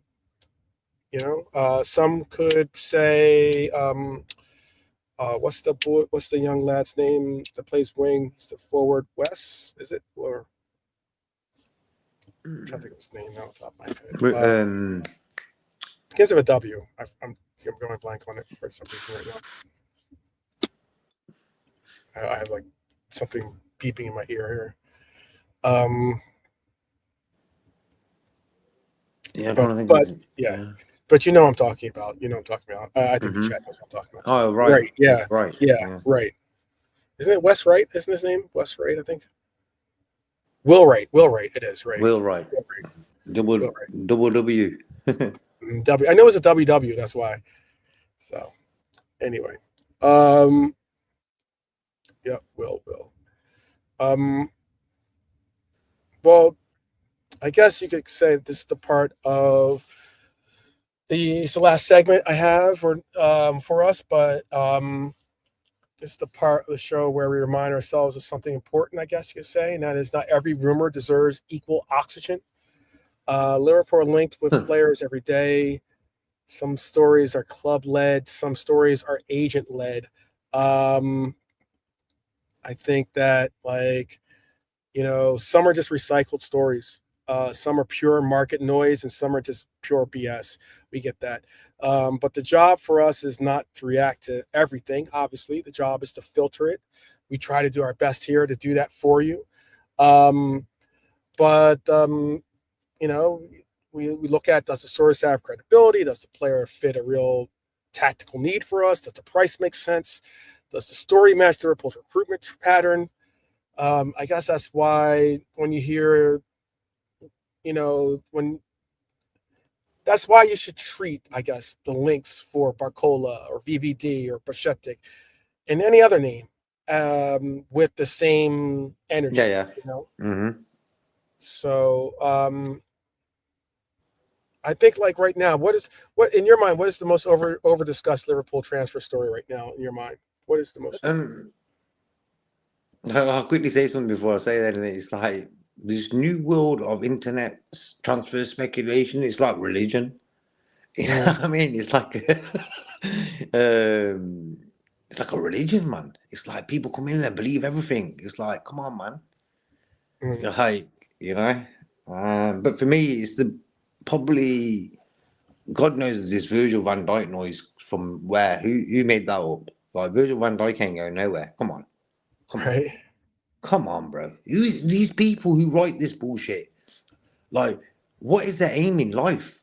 Like, when you're on your grave, you're gonna think, well done, lad. You bullshitted and you may became a millionaire. Well done. Like, fucking, that's written on his tombstone.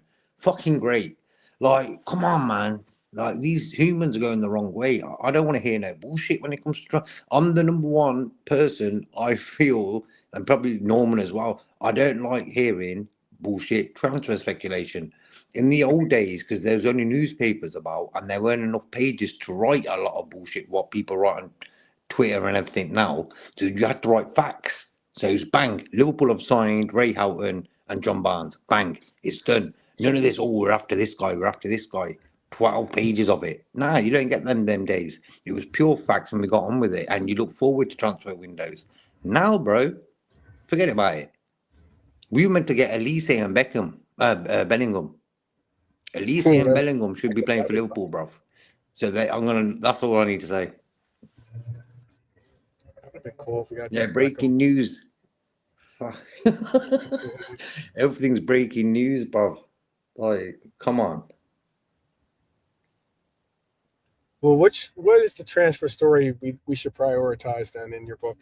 Well, for me, no matter what you say or I say or Norman, like I've seen some people saying Barcola's not good enough for Liverpool. There's some people think he's great. So at the end of the day, the manager has to work with them, and he's probably got a few names up his sleeve. Who he says, yeah, let's go for this guy. You might even like that lad at Bournemouth, the Brazilian lad, who's had a few little run outs in the World Cup. But the fee they're asking for him, come on, bruv. Forget about it. Yeah, I'll say, listen, we'll give you the 120 million, but make sure you put an extra 10,000 seats in your stadium, you fuckers. There's about 10 people can watch their games there, bro. I'll be like, listen, you get the 120 million, but you know what? You got to name a stand after us because you're going to put some more seats in there. And that'll pay for for the players you buy from us. You know what I mean, bro? It's funny, man. Well, yeah. Well, I guess the biggest question now, is what does Liverpool need to prove before opening day? There are three things on my mind. First, the tactical identity has to be established. We have to see, this. We have to return to the tactical identity that we know and love. I know supporters did not. I know that we didn't necessarily need to see it be perfect, and I know that at least in the early stages of what we were trying to see slot to, but now with Iraola, that window of let's give them breathing room to get it right is even smaller window. So I know we don't need perfection in preseason, but we definitely need clarity. I'd say the second is role definition. McAllister, Grav, Dom, Jones, Jacquet, Bradley, Leone,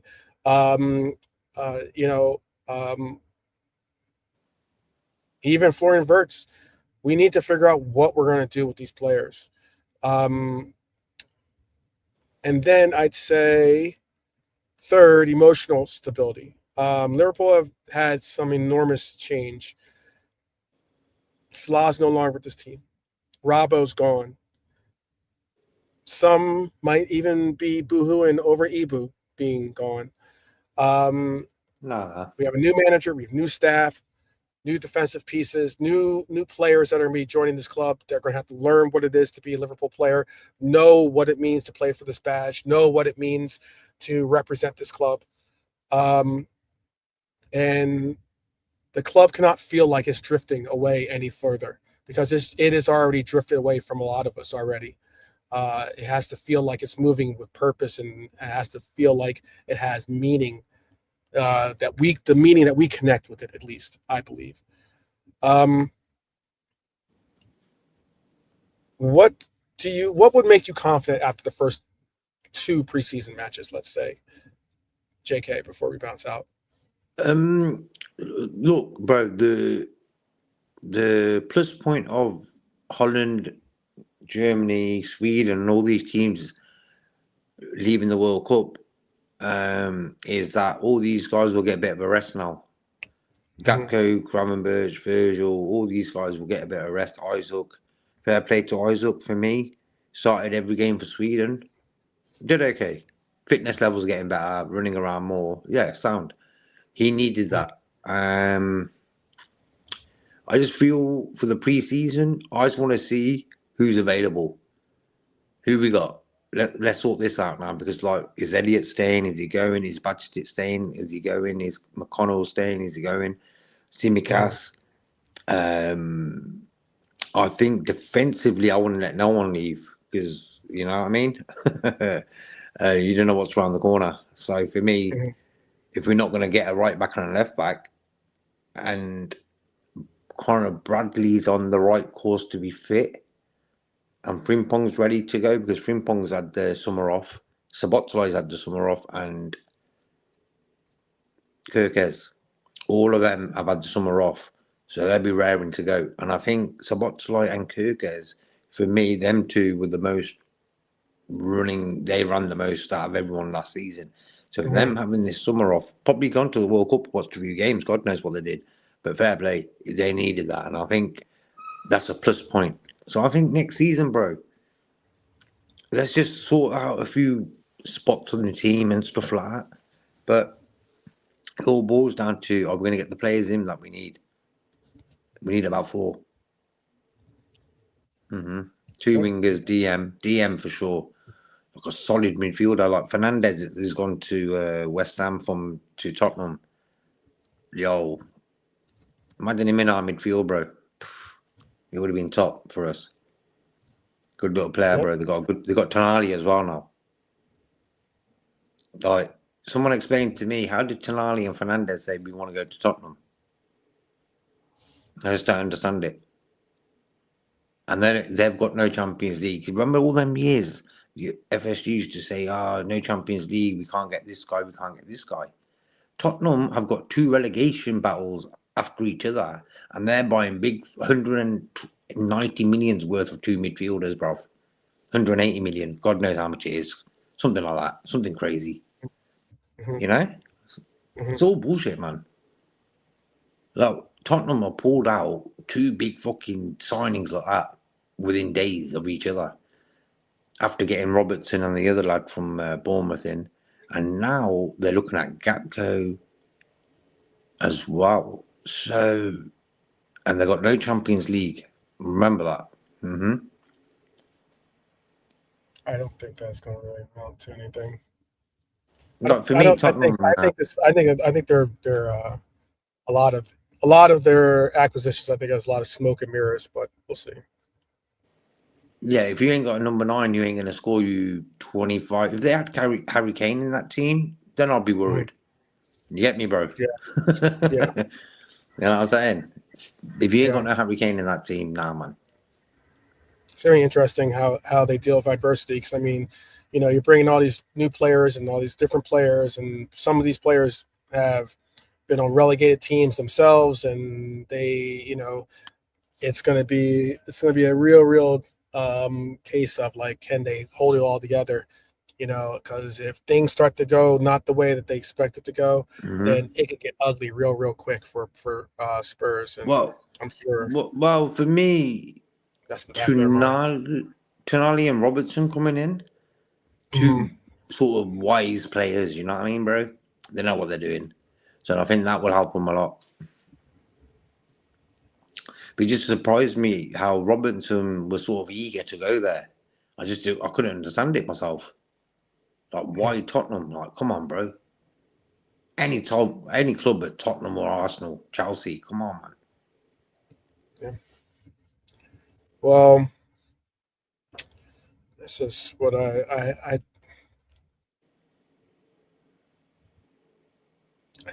think for me, it's not the goals; it's whether Liverpool look connected.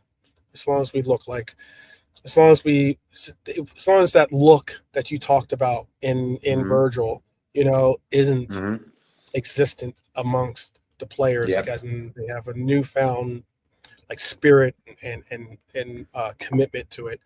I'll certainly feel confident in this team going forward. Yeah, but for me, like, if when Arne Slot used to walk into the training ground, I think Arne Slot's he's not stupid. He's a clever guy because at the end of the day, he's done fair play to him. He's from Holland. He's done pretty well for himself. And the thing is, couldn't he just read Virgil's body language, like, and think, something's not right here? What do these guys talk about when they're together? What they're talking about, bro? Gardening, fishing, top music. What is it? Like, come on, bro. What are these people talking about behind closed doors? Don't they talk tactics? Don't they talk about, hey, bro, your face don't look great. You don't look like a Versace model no more. You know what I mean, bro? That's like Virgil last season. You know, Tommy Hilfiger asking what's up with Virgil, you know? Like, fuck, let's sort this out. What's happening, man? This is what I don't want Iraola to go through. I want Iraola to be clued up and on a human level. Not this, I want to show the world who Iraola is. No. This is not the stage for that. Okay? You do that through your players on the pitch. We don't want no, I'm the manager, I'm going to treat everyone like a runt and show who's the boss here. No. We don't want any of them shenanigans next season. We ain't got time for that, bro. Because for me, next season, Wirtz, Isaac, they need to start flowing now. I don't want another season where it's not flowing. But I'm looking forward to it. I think this manager, he's got a bit of grip, bro. I think. Yeah. I'm looking forward to it too. No, everything. Yeah, I'm definitely looking forward to it. Well, before we close today's moment of Reds Zen, I also want to recognize someone that was just mentioned before, and that is a player that I think gets a bad, doesn't get enough appreciation. Let's call it. He's a player that I think I thought that maybe we should have taken a flyer on this player. He's one of France's top scorers in the French league, at least. He's one of the French league's top scorers. He's one of definitely a player that I think England slept on in not possibly trying to make sure was given an opportunity to play for them as well. But their shortcoming ended up being my country's fortune. And the reason why I wanted to say is I wanted to say shout out to Florian Balogun. Flo is at least this country's Flo is it's his birthday. That's why I'm saying it. All right, I know he's not a Red, but still, it's his birthday. I wanted to say hello and say big up to a player that is making a difference for us in this World Cup. I know he won't be able to play in the Belgium game, but hopefully Pepe can make a difference and we can see Balogun return in the next round. The other thing, though, let's get back to realistically what it is that I wanted to get into, and that is, look, I wanted to also recognize that, he's born on the 4th of July. Yeah, pretty wild, right? What I wanted to also recognize is a player that reminded me that the football world is about friendships and relationships, and that is Lucho. Look, football is often about rivalries, trophies, and competitions, but some moments transcend all of that. Following, obviously, this heartbreak loss of his teammate, of our Red, Jota, Lucho paid tribute not just to a former teammate, but to a friend. In the goal that he had recently against Ghana, he ended up responding by doing the Jota style celebration. I thought it was beautiful to see.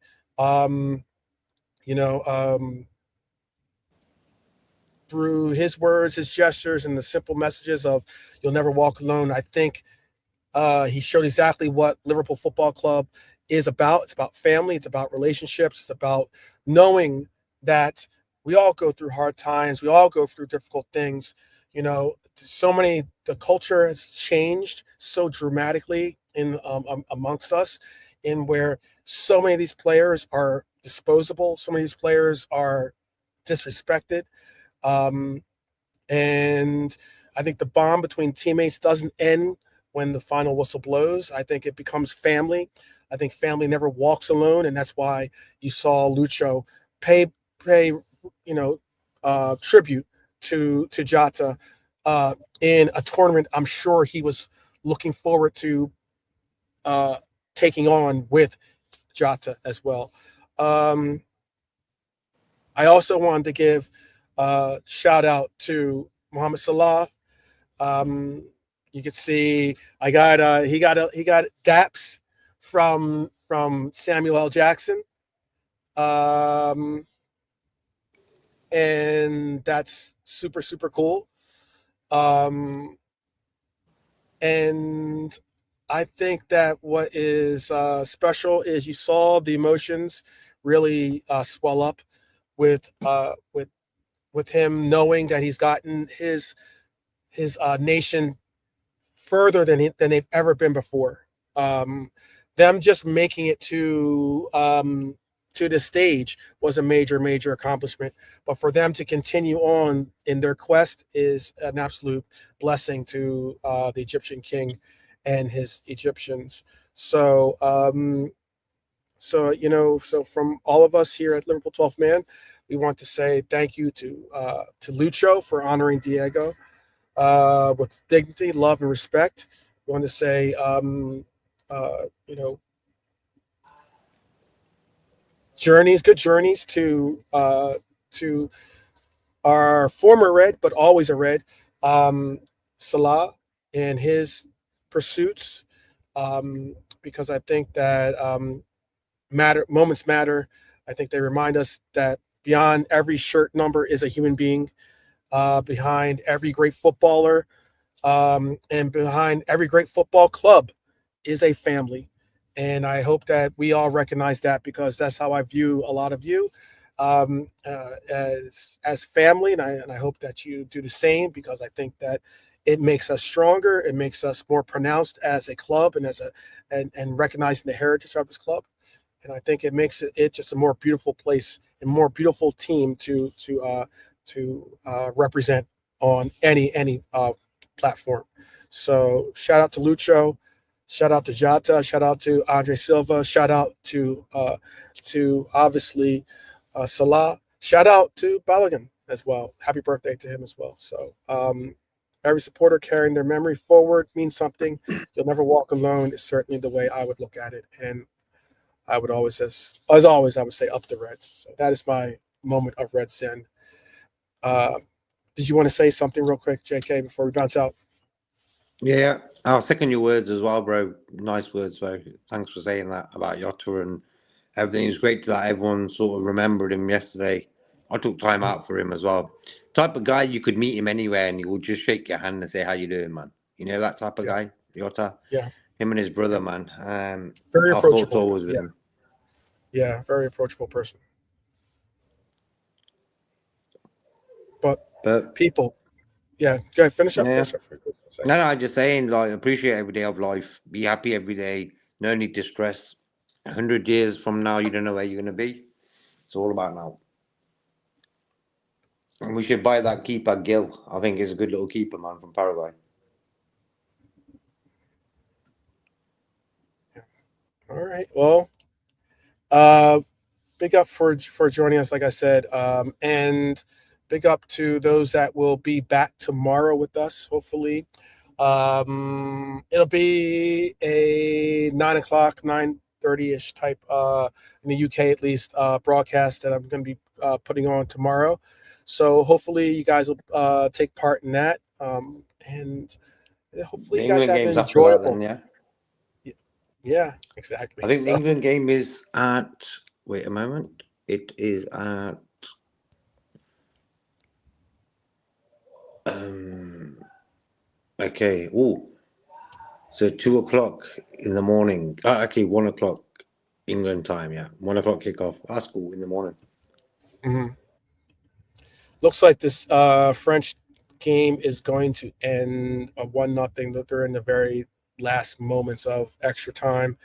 The Mm-hmm. penalty kick is the only difference maker in this game. These games lately, despite a lot of the games in the early stages being pretty exciting, a lot of last minute, last moment moves to get into this round of 16. But so far, these some of these games have been a little bit lackluster, right? Late, as in the Ghana game was a little bit of a disappointment. Mm-hmm. Um, this French game has been a little bit of a disappointment, certainly. Um, but but yes, so Tomorrow's games for the 5th Brazil. are Brazil, Norway. Yes, I'll have that on What in do the you think? background. And then Mexico, England. So I want to definitely. That's the I'm one. trying to get done the game before you guys like do that. And I don't know how some of you are going to do that. I mean, what is that? Like is it like 8 hours ahead of us? So that is 1 o'clock in the morning. 1 o'clock in the morning that you guys are going to be Mhm. watching that game. Are you starting to feel? Are you starting to feel a little bit of my? Trust me, bro. I've been watching some games, and I'm thinking, I know what 12 goes through. I Do know what you 12 goes through, man. understand exactly? Do you understand some of the settings? It's But weird how you're watching a game and it's in daylight, but it's night, it's yeah, dark. It's like mhm. it's just weird. You know, normally when you watch football and it's light, it's normally light where you are. You know what I mean? But Yeah, now I feel it. yeah. But yes, we'll be back tomorrow. Either I'm gonna do the game either at the start of that Brazil Norway game, or if it ends up being where it's exciting and everyone's just too engaged with the game, then I'll just wait towards the end and then start the game. Try to get in a episode in between the Brazil game And England. and yeah, maybe that might be the better shout. But we'll Hmm. decide tomorrow. You'll know. Just put your notification bell on, people. That's how you'll know when we're going live. And I'll do my best to start getting my announcements in early so that you guys can make sure to properly engage. So till tomorrow, peace. The games tomorrow. Give me 2 winners for tomorrow's games. Well, today's now. Brazil, Norway, England, Mexico.